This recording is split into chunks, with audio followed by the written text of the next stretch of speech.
అల్లుడు అల్లుడు ఏం చేస్తున్నావు?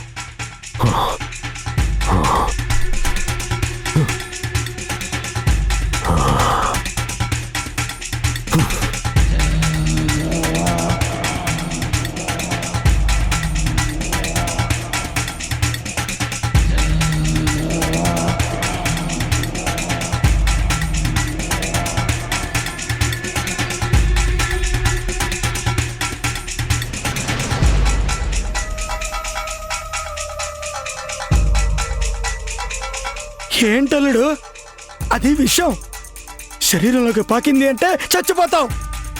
దాని విషయం ఒక్కసారి శరీరంలోకి పాకిందంటే బతికి బట్టకట్టలేము. నా మాట డాక్టర్ దగ్గరికి వెళ్తారా? అవసరం లేదు మావా. విషం మామూలు మనుషుల్ని చంపుతుంది, కానీ నాకు ఆ విషం అమృతంతో సమానం. నా శక్తి రెట్టింపు కావడానికి కోడె నాకు విషమే నాకు సరైన మందు. ఇది నాకు అవసరం. గుడ్డు జారిపోయింది అల్లుడు.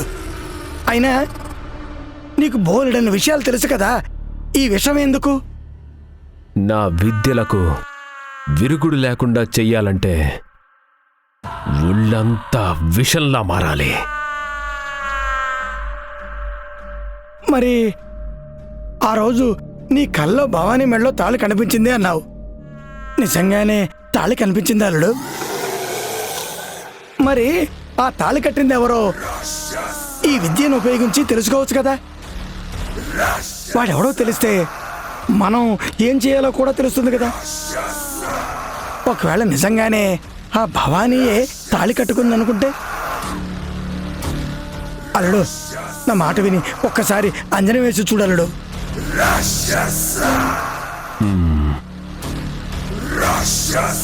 ఒక మట్టి మూకుడితో పాలు తీసుకొనిరా. సరే అల్లుడు.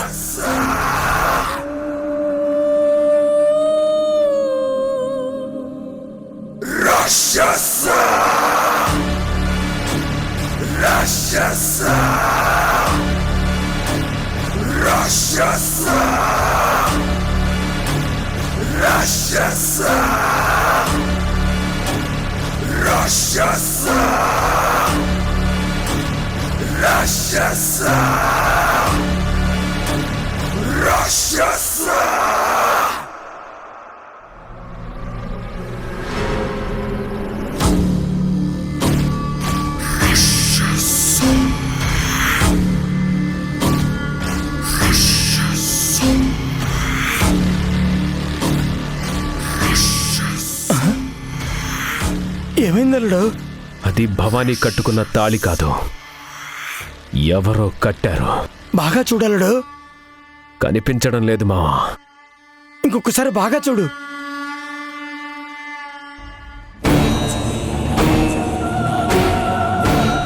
ఓం హ్రీం క్రీం.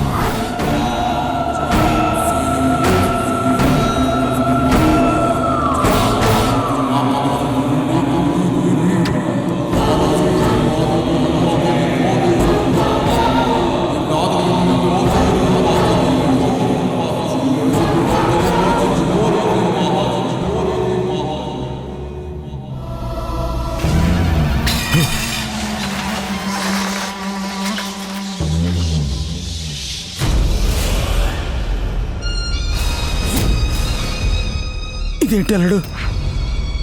శక్తి చాలటం లేదు మావా. నా మంత్రశక్తిని ఆ దైవశక్తి అడ్డుకుంటుంది. మరి ఆ తాళ ఎవరు కట్టుంటారు? రావులగడు కట్టాడా? అవకాశమే లేదు. ఎందుకంటే ఆ రోజంతా రాహుల్ గదిలో బందీగా ఉన్నాడు. మరి ఎవరు కట్టుంటారు అల్లుడు?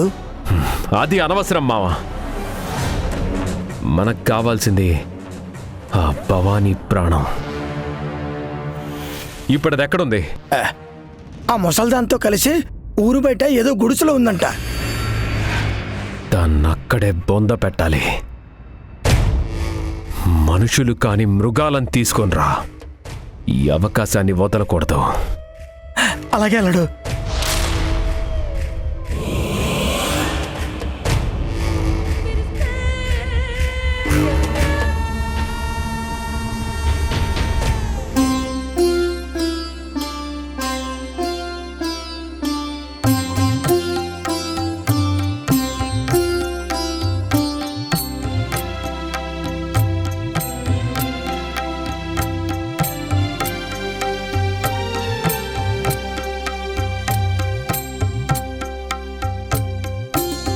అమ్మోరికి ఇంత భక్తి శ్రద్ధలతో పూజలు చేసే మీకే ఇన్ని కష్టాలు వచ్చాయేంటి సుబ్రహ్మణ్యం గారు?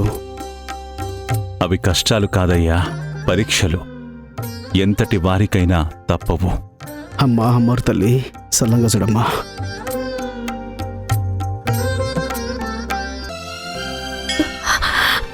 పెద్దమ్మా, నాకు భయం వేస్తుంది. భయం దేనికే పిల్ల? నన్ను గుడి లోపలికి అనుమతించరు పెద్దమ్మా, ఆపుతారు. నేను అడ్డుకుంటానుగా. అమ్మోరి మీద నమ్మకం ఉంది కదా?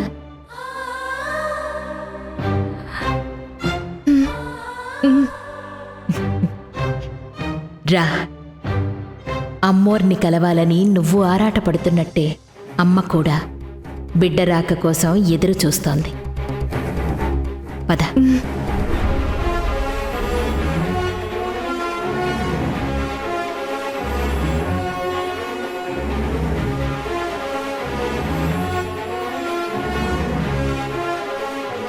ఆగమ్మా, ఏమైందయ్యా? మీరు వెళ్ళాలి అనుకుంటే గుడిలోకి వెళ్ళండి, కాని భవానీకి మాత్రం లోపలికి వెళ్ళడానికి అనుమతి లేదు. అనుమతి లేదా? ఎవరివ్వాలి అనుమతి? ఇది ఊరందరి నిర్ణయం అమ్మా. భవానీ మెళ్ళలోని తాలి విషయం తేలేంత వరకు గుళ్ళోకి ఎవ్వరూ వెళ్ళకూడదు. తనిష్టం వచ్చినట్టు తను చేస్తే దాని ఫలితం మేమందరం అనుభవించాల్సి ఉంటుంది. ఏం ఫలితం అనుభవించారు? ఈ భవానీ వల్ల ఊళ్ళో చాలా అనర్థాలు జరుగుతున్నాయి. మా పిల్ల పాపలు బాగుండాలంటే, మేమందరం బాగుండాలంటే ఈ భవానీ గుడిలోకి వెళ్ళకూడదు. అవును, అంతే. అవును, అంతే. నేను చెప్పాను కదా పెద్దమ్మా, నాకు అమ్మోరుని చూసుకునే అదృష్టం లేదు. మీరు వెళ్ళి రండమ్మా. కుదరదు, నిన్ను తీసుకునే వెళతాను. చూడమ్మా, అమ్మవారి గుడికి మొక్కు కోసం వచ్చావు, ఆ పని చూసుకుని వెళ్ళు. మా ఊరి విషయాల్లో తలదూర్చుకు. తప్పు చేసిన వాళ్ళకి గుళ్ళోకి వెళ్ళే అర్హత లేదు. ఆ అర్హత మీ అందరికీ ఉందా? మీ ఊర్లో జరిగే అనర్థాలకి కారణం భవానీ కాదు. అసలు కారణమేంటో క్షుణ్ణంగా తెలుసుకోండి. అమ్మోరి బిడ్డ అని మీరందరూ నమ్మే భవానీని ఆపితే మీరంతా తప్పు చేసిన వాళ్ళవుతారు. చూడండమ్మా, ఊరి పెద్దల తీర్పుకి అడ్డుపడ్డాం. నిజం నిరూపించడానికి సమయం అడిగితే ఇచ్చాం, అవకాశం ఇచ్చాం. కాదని నీ ఇష్టం వచ్చినట్లు చెయ్యొద్దు. ఇప్పుడు భవానీ గుళ్ళోకి వెళ్ళాలి అంటే ఏం నిరూపించుకోవాలి? తన భక్తిని నిరూపిస్తే సరిపోతుందా? భవానీని గుళ్ళోకి వెళ్ళనివ్వకూడదు అనుకునేవాళ్ళు చేతులు చాచండి.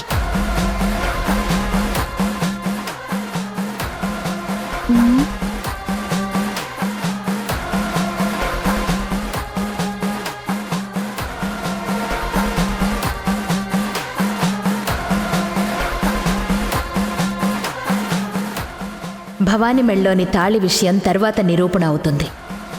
ఇప్పుడు అమ్మోరు తల్లి దర్శనానికి కావలసిన అర్హత ఎవరికుందో నిరూపణ చేసుకోండి. మీ చేతుల్లో కర్పూరం వెలిగిస్తాను. అమ్మోరి మీద భక్తితో ఆ కర్పూరం కరిగిపోయేంత వరకు నిలబడగలిగితే మీకు భవానీని ఆపే అర్హత ఉన్నట్టు. భవానీ నిలబడగలిగితే తనని ఆపే హక్కు మీకెవ్వరికీ లేదు. దీనికి సమ్మతమేనా? ఆ సమ్మతమే. మేము అమ్మవారికి పరమ భక్తులం. మేం సిద్ధమే. అయితే సరే.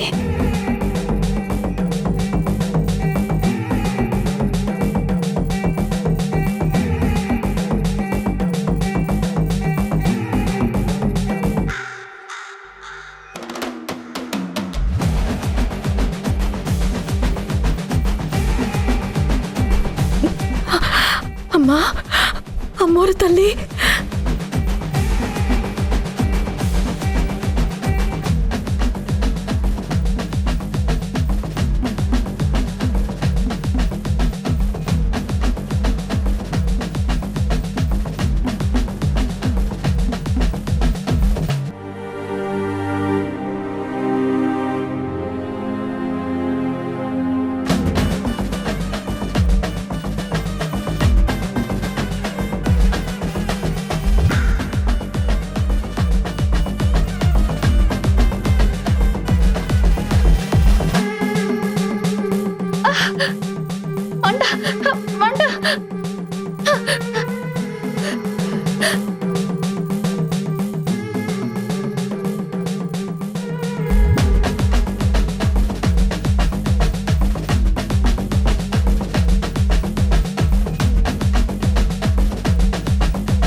చూశారుగా, అది భవానిది అచంచలమైన భక్తి కాబట్టి భవానికి గుళ్ళోకి వెళ్ళే అర్హత ఉంది.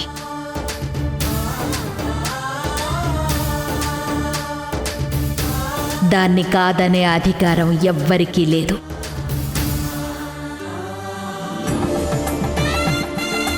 రా భవాని.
పెద్దమ్మా, ఆ రోజు నేను ఇక్కడే పడుకున్నాను.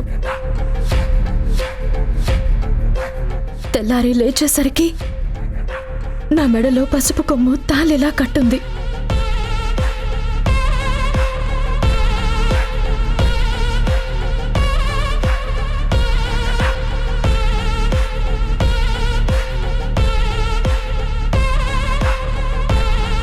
అదిగో, అలాంటిదేనా నీ మెళ్ళో కట్టింది?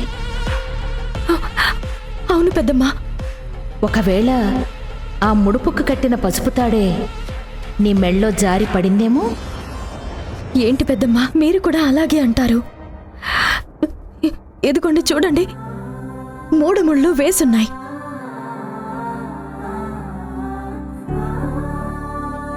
ఎవరో కావాలనే నా మెడలో కట్టారు పెద్దమ్మా. అయితే నీకు పెళ్ళైపోయింది అంటావు. దీనిని పెళ్ళయింది అనాలో లేదంటే ఇంకేమనాలో నాకు తెలియడం లేదు పెద్దమ్మా. ఈ తాళి నా మెడలో పడినప్పటి నుంచి నాకన్నీ సమస్యలే. మా ఇంటికి నేను దూరం అయ్యాను. మా నాన్న ప్రేమకి అభిమానానికి దూరం అయ్యాను. నువ్వేం దిగులు పడకే పిల్ల. నేను చెప్తున్నాను కదా, నమ్మకంతో ఉండు, అంతా మంచే జరుగుతుంది. ఏ నమ్మకంతో ఉండాలి పెద్దమ్మా? అమ్మోరి మీద నమ్మకం ఉంది కదా, ఆ నమ్మకాన్ని అలాగే ఉంచుకో.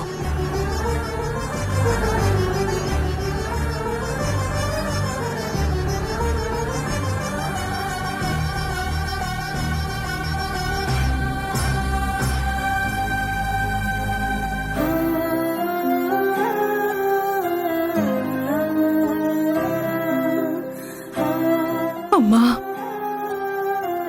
నా బిడ్డని ఇంటికి తెచ్చుకునే అవకాశం లేకుండా పోయింది. నీ సన్నిధిలో ఉంటే అయినా నాకు ధైర్యంగా ఉండేది.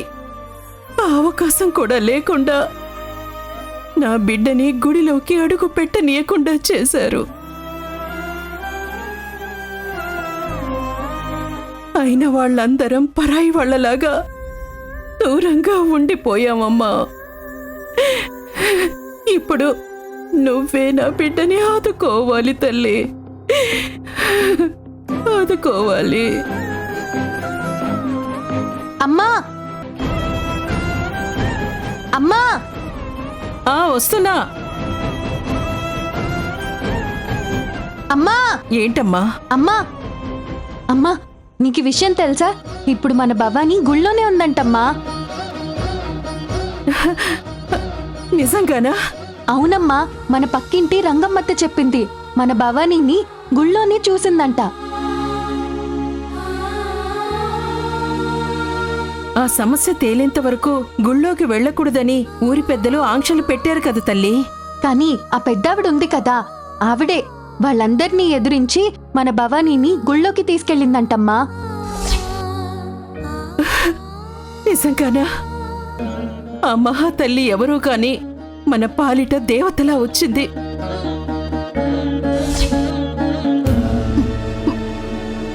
అమ్మా, అమ్మోరు తల్లి, నా బిడ్డని నువ్వు ఎప్పుడూ కనిపెట్టుకునే ఉంటావు.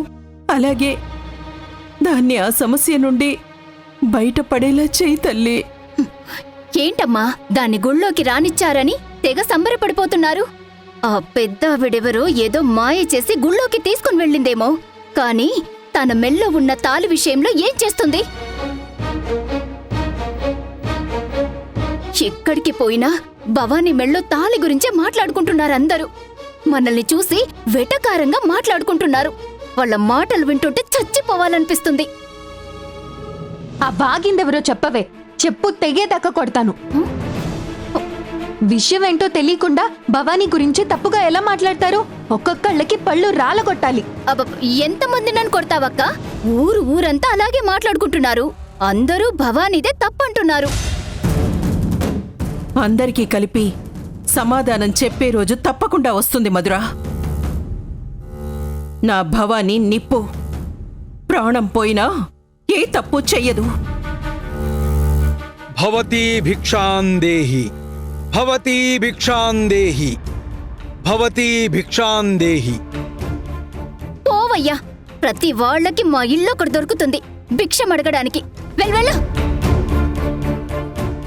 మధురా, నువ్వాగు. భిక్ష అడిగిన వారికి 4 గింజలు వేస్తే పుణ్యం వస్తుంది. కావేరి, నువ్వెళ్ళి భిక్ష వేసిరా. అలాగే అమ్మా.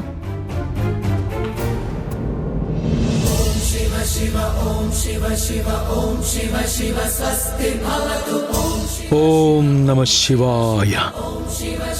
మీరు చేసుకున్న పుణ్యమే ఈ ఇంటి బిడ్డలని కష్టాల నుండి కాపాడుతుందమ్మా.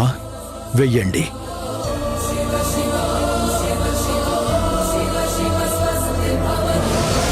ఓం నమః శివాయ. స్వామి, చెప్పమ్మా. మిమ్మల్ని చూస్తుంటే దైవాంశ సంభూతుల్లా ఉన్నారు. ఇంట్లో ఒక సమస్య ఉంది, దానికి పరిష్కారం దొరుకుతుందేమో చెప్పగలరా? నమ్మావు కదమ్మా, నాకు తెలిసింది చెబుతాను. సమస్య ఏంటో చెప్పు. నా చెల్లికి ఒక సమస్య వచ్చింది.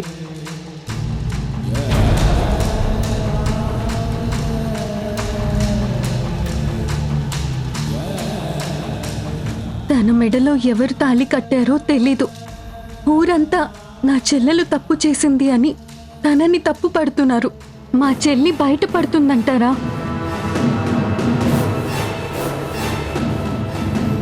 ఓం నమ శివాయ.